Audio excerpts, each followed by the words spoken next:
Hi. Today is a rainy, cold day in California. It doesn't rain much, so we're really thankful whenever rain comes. But it's very uncommon. But it's pouring today. There's a song when I was growing up about it never rains in California, but when it does, it pours. Well, that's true, definitely true for today. So anyway, today is my last time that I will be teaching on my book, Biblical Womanhood, a Study Guide. And it's a simple chapter. It shouldn't offend anybody. It's one of the things that I teach that normally doesn't offend anybody, but it'll offend somebody. Even when I teach something so simple. Look at how cute my grandchildren are.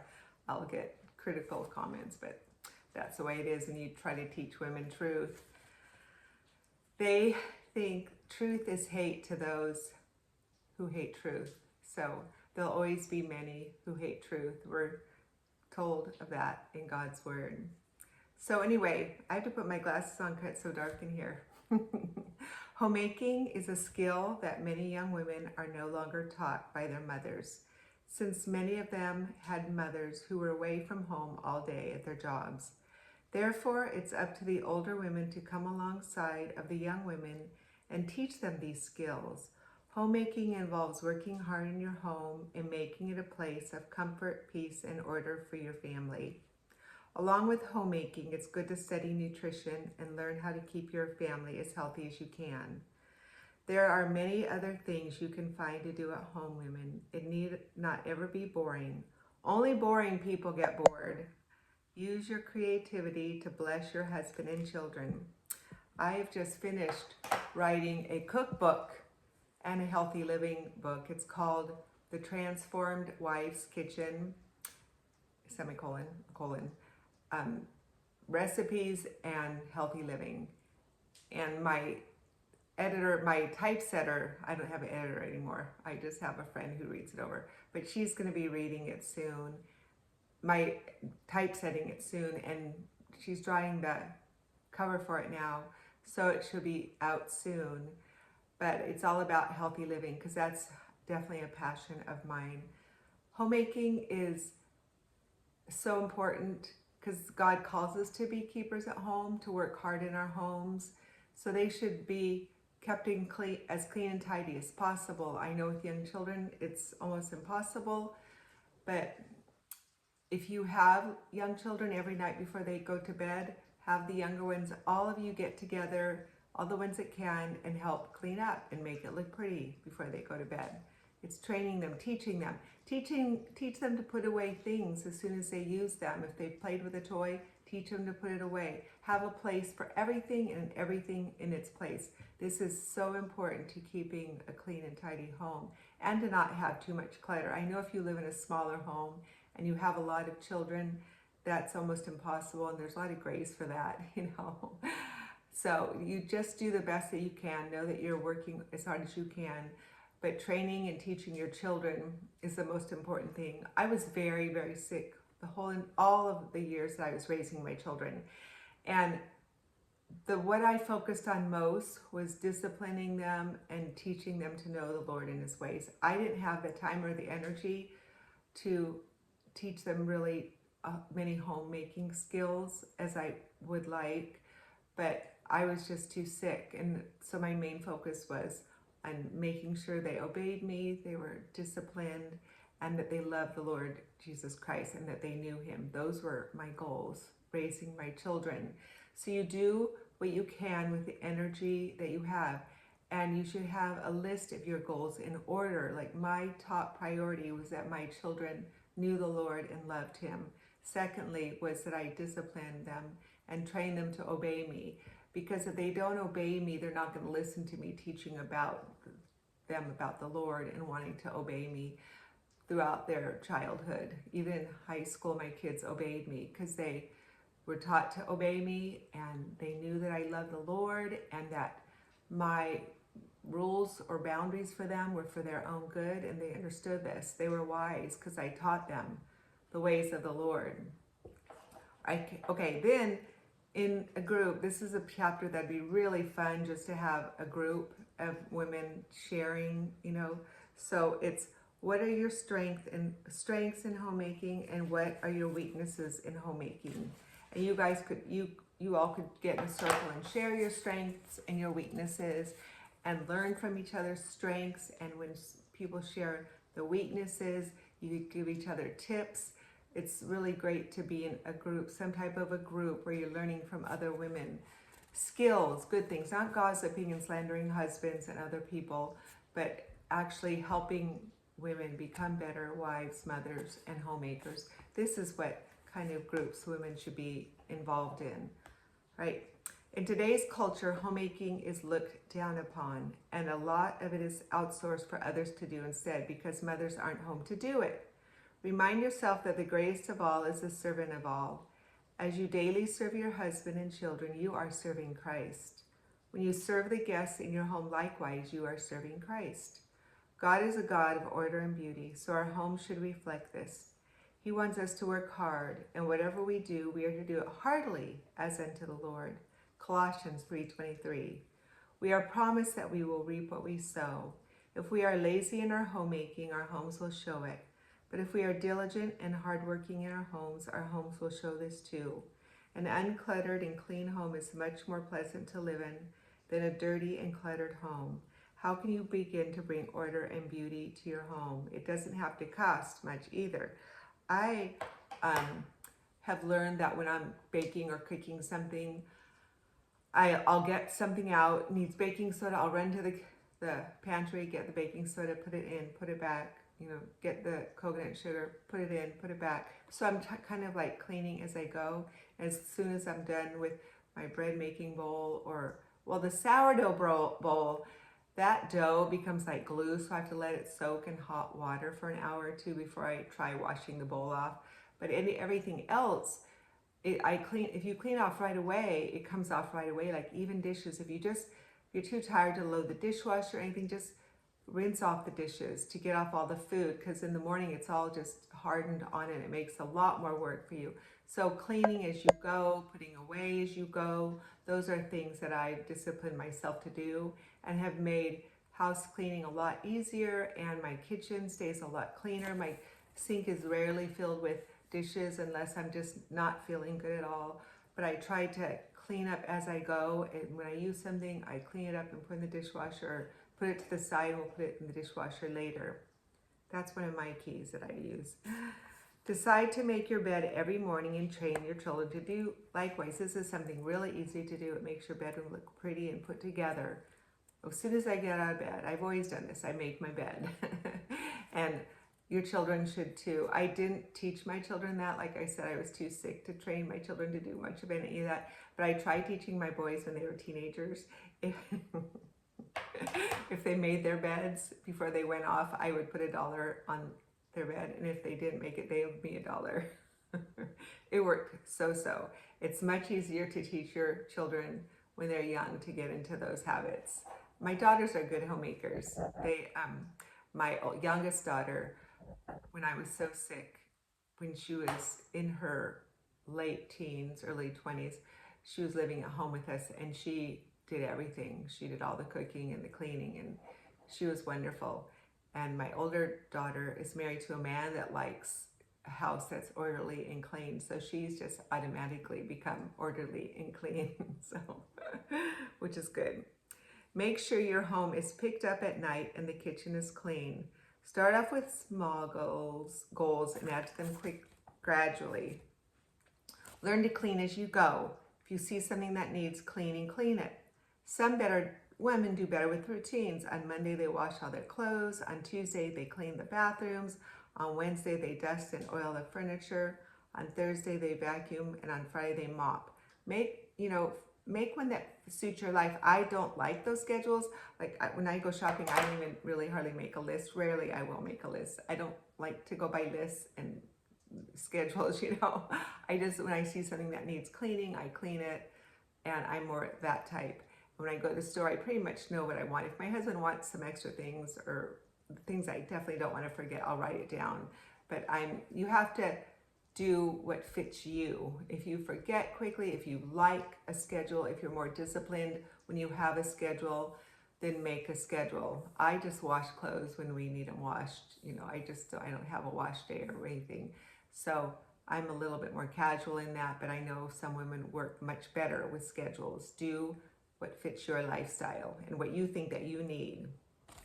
Train your children to clean up after themselves and to help you with household chores. The boys, as they grew older, can help with outdoor chores. The more you focus upon this when they are young, the easier it will be for when they are older. My boys learned to change oil in our cars. I know that's hard now with the new cars, but they were really good at doing our oil changes. They mowed my grass, they weeded, and they did things like that. They did the heavy, harder stuff, fixing things. As they get older, they learn how to fix things and be handymen, which they're both good at now. And so you train boys and girls a little bit differently, in my opinion. You train boys to be men. You train girls, your daughters, to be homemakers. But my boys, when their wives have been sick, they picked it up. It's not that hard to figure out how to cook things. It's simple, and to clean dishes and everything. They did fine, even though I didn't train them to do that. I pretty much took care of them when they were home. But because we taught them to work hard, to love others, it was just came natural to them when their wives needed them to step up to the plate when they need them. I enjoy an uncluttered home and surfaces that are clear of things I don't use every day. It makes it a lot easier to clean. I store things under my sinks and in the drawers in my bathrooms. I have very little on the counter. The less stuff we have, the easier it is to keep clean and organized.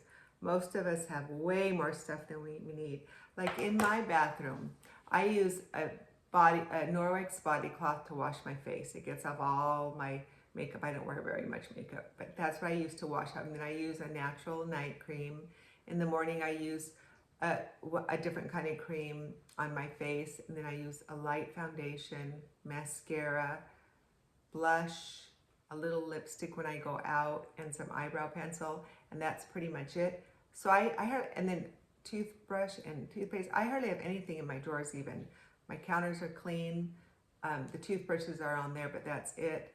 I like clean counters. It makes it a lot easier to clean, as you can see in my kitchen. I don't really keep anything on my kitchen counters unless I use it every day. Like our toaster oven, we use all the time.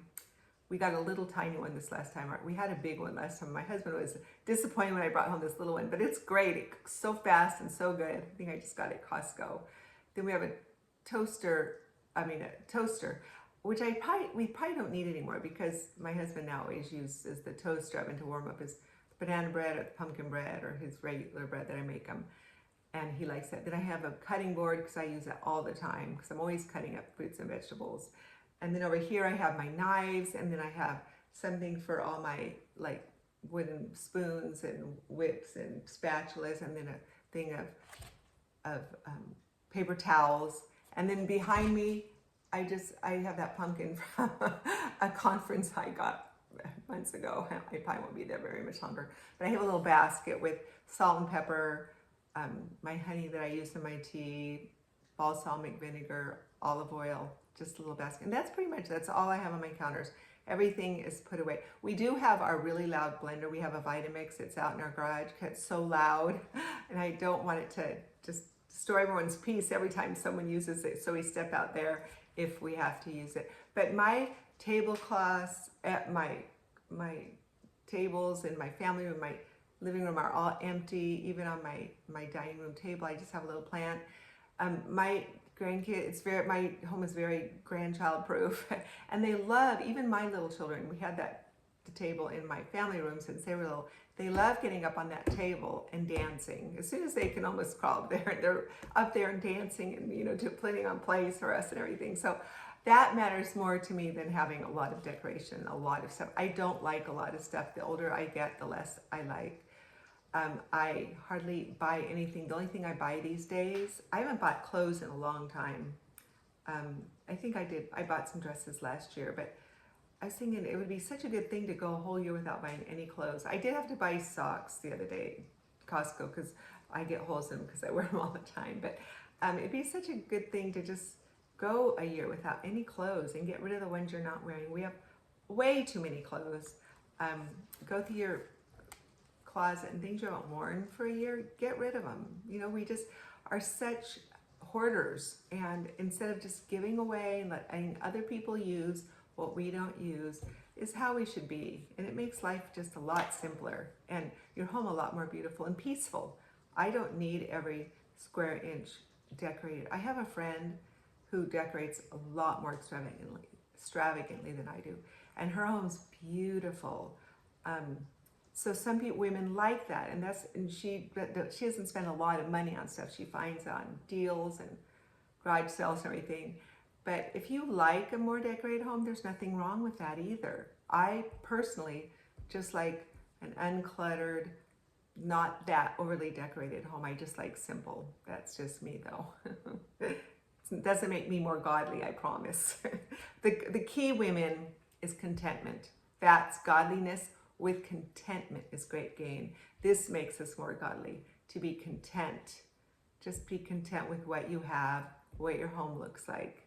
So I read the Tightwad Gazette right before, and I got into this tightwad, frugal, simple living lifestyle over about probably almost 30 years ago. And so I was living that way in my old house. And then we bought this house because we decided we didn't want to live in that house anymore. A lot of building was going up, really busy road, in a valley, so it was dark and cold all the time. And so we found this home, and we found it for almost the same price that we sold that home for, but it's up on a hill. It's got a really southern exposure. It's got a western and southern exposure, so we get the sun. It's really sunny on most days. And I remember just walking in this home, and my mother-in-law was with me, and lives very simply and frugally. She just buys what she needs, that's it. And she's always been that way.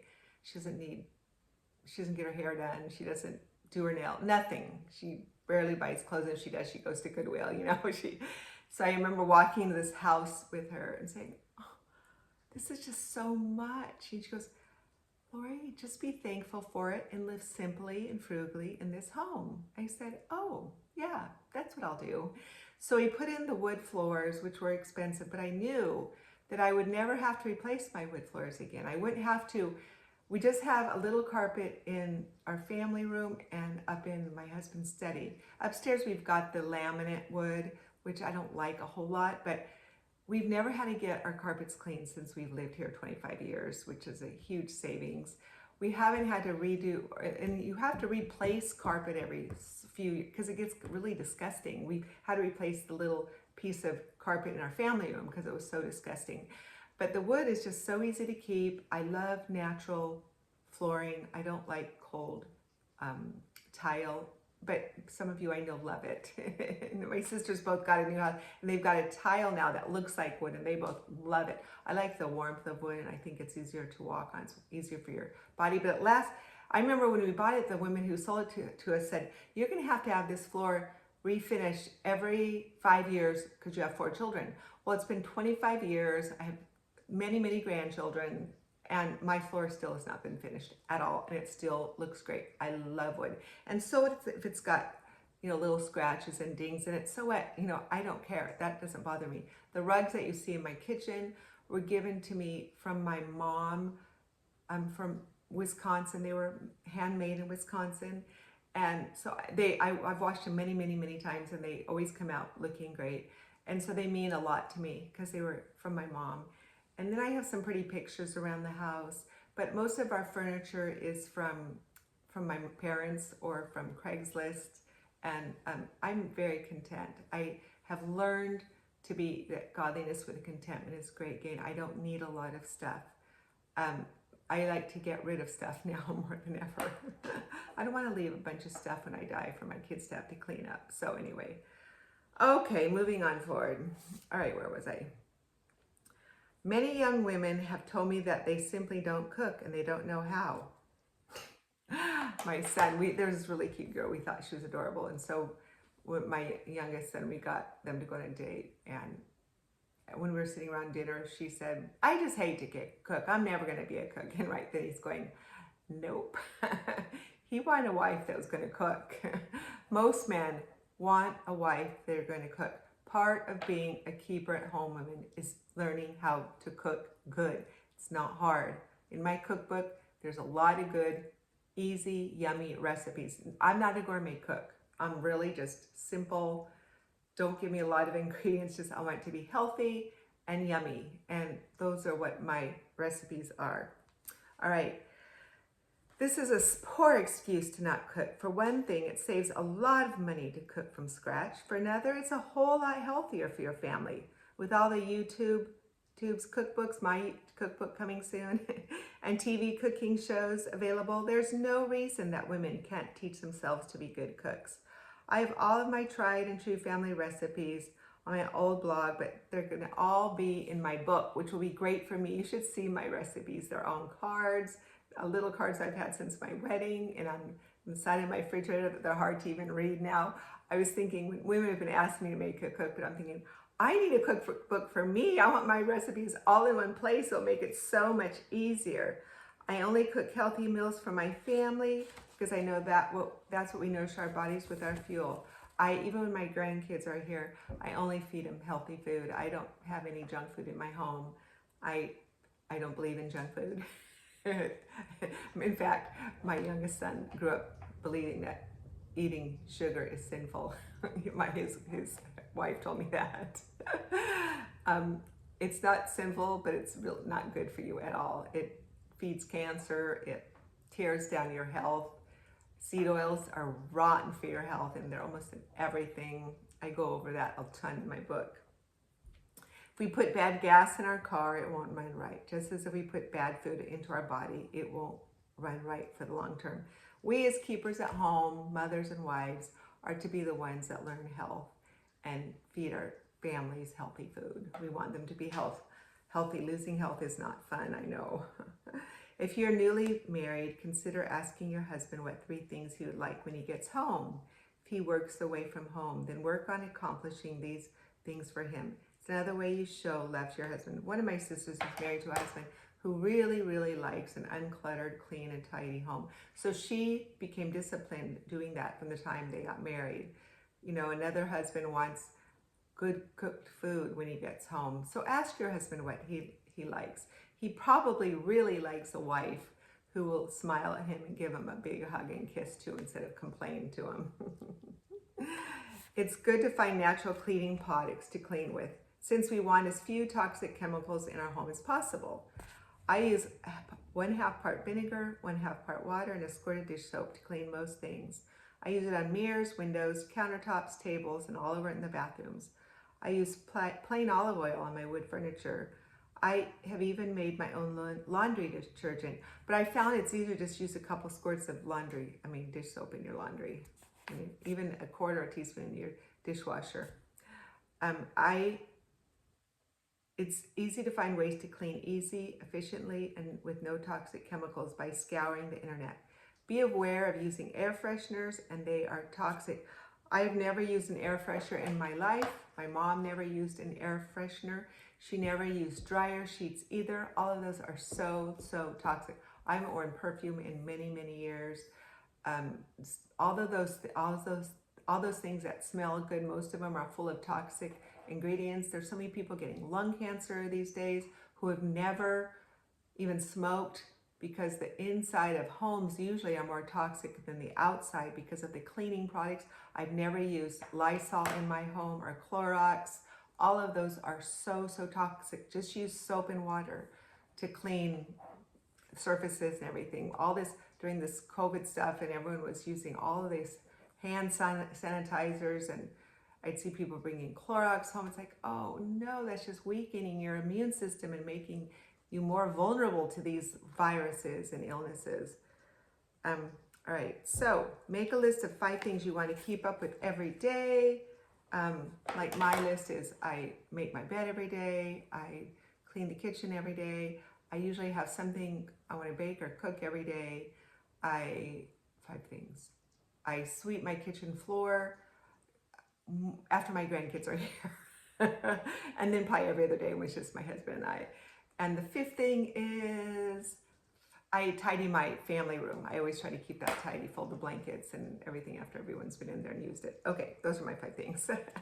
I love what C.S. Lewis wrote about homemaking. The homemaker has the ultimate career. All other careers exist for one purpose only, and that is to support the ultimate career. Never feel inferior as you go about your tasks each day. Know that you are right where God wants you to be, women. Homemaking is a beautiful, wonderful job that God and ministry that the Lord has given to you, women. Be thankful for it and do it heartily as unto the Lord and to the best of your ability. And make goals and try to keep them and just do the best that you can. Talk to you later. Bye-bye.